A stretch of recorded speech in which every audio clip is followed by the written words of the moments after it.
ассалому алайкум дӯстон, хуш омадем ба шабакаи мо. дар навори имрӯза барои шумо тозатарин ва муҳимтарин хабарҳоро аз ҷаҳони ММА омода кардем. барои дастгирии канали мо лайкро зер карда 3-4 калима комментария нависен. мо боша наворро оғоз мекунем. дӯстон, агар шумо аз кам будани риш ва рехтани мӯи сар танқисӣ кашен, пас мо ба шумо ширкати шифофарморо тавсия медиҳем. дар ин ширкат ҳамчунин дороҳо барои хароб ва фарбешавӣ, барои хунукзадагӣ, равғани сиёҳдона ки ба ҳамаи дардҳо даво мебахшанд ва дигар дороҳои гиёҳӣ. ва аз ҳама муҳим он аст ки дороҳои ин ширкат гиёҳӣ ва оригиналанд. хиди ҳозир ба номерҳои дар рӯи экран буда занг занен ва ҳатман аз номи канали паҳлавон гап занен. ҳамин гуна шумо ҳам моро дастгирӣ мекунед ва ҳам дороҳои даркории худро дастрас мекунед. тобови ҷанговар ва яке аз ҷанговарони дурахшони вазни сабуки UFC Рафаэл Физиев гуфт ки аллакай аз ҳозир худро барои муҳориба зидди чемпион Ислам Махачев омода карда истодааст. Ислам Махачев ҷанговари сахт ва топ аст ва албатта ки ман худро барои ӯ омода карда истодаам. агар ки ба рӯйхати тамринҳои ман назар кунем, пас ман дар як ҳафта 10-12 тамрин мегзаронам ва аз байни ин тамринҳо ним зиёдашро ман дар гӯштин мегзаронам.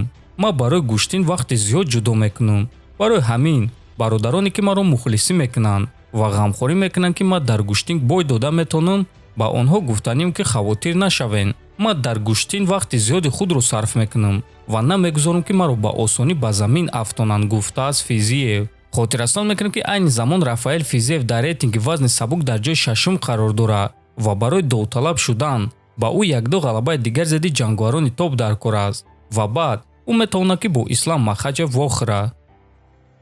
шаби гузашта дар Тоҷикистон футболи дӯстона байни Тоҷикистон ва Русия баргузор гардид ва дар ин бозӣ мухлисони ҷанговари ҷавон ва машҳури тоҷик Нурулло Алиев дастгирии бениҳоят бузурги худро нишон доданд.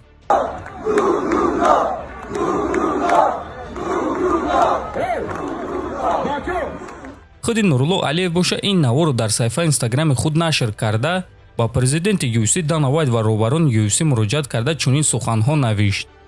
эй UFC Дана Вайт, ҳамаи мухлисон ва ҳамватанони ман муҳорибаи маро интизоранд. то муҳориба 3 моҳ мондааст. тасаввур кунед ки рӯзи дебюти ман чӣ гап мешавад, навиштааст Алиев. хотиррасон мекунем ки аз рӯи овозаҳо дебюти Нурулло Алиев дар ташкилоти UFC рӯзи 25 феврали соли 2023 баргузор мегардад. айни замон ин чиз расман аз тарафи ташкилоти UFC эълон шудагӣ нест. танҳо овозаҳо ва ҳамчунин номи рақиби ӯ низ расман эълон шудагӣ нест. аммо умедвор мешавем ки ба наздикӣ ташкилоти UFC расман саҳна ва номи рақиби Нурулло Алиевро эълон мекунанд ва мо ҳатман шуморо хабардор мекунем. шаби гузашта чемпиони Беллатор дар вазни сабук Патрики Фрейра ва довталаб Усман Нурмагомедов маросими вазнкамкунӣ ва муҳорибаи рӯбарӯ гузаронданд. бояд гуфт ки ҳар дуи ҷанговаро вазни даркориро карда тавонистанд.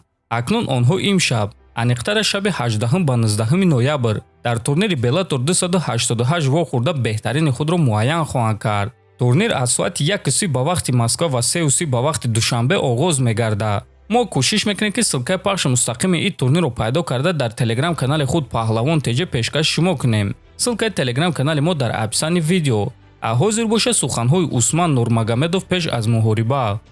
барои ман соҳиби ин камарбанд шудан ва ӯро ба Доғистон бурдан шарафи калон аст. чӣ гуна ки Ислам камарбанди UFC-ро ба онҷо бурд ва пеш аз Ислам Ҳабиб ин корро карда буд.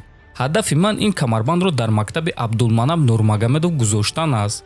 ин чиз мероси моро боз ҳам бақувваттар мекунад. ман мехоҳам аввалин чемпиони Беллатор аз Доғистон шавам. ин чизро аз ман ягон кас гирифта наметавонад ва номи ман дар таърих то абад навишта мешавад, гуфтааст Усман. хотиррасон мекунем ки Усман Нурмагомедов 24 сола буда рекорди бебоғ 15-0 дорад ва агар ки пагоҳ шаб ӯ чемпион шава, пас дар ҳақиқат ӯ аввалин чемпиони Беллатор аз Доғистон мешавад. мо боша ба Усман Нурмагомедов ҳамчун бародари мусалмони худ дар ин муҳорибаи муҳим бурдборӣ хоҳонем ва албатта ки ғалабаи ӯро интизор хоҳем шуд. бо ҳамин суханҳо дӯстон наворо ба анҷом мерасонем.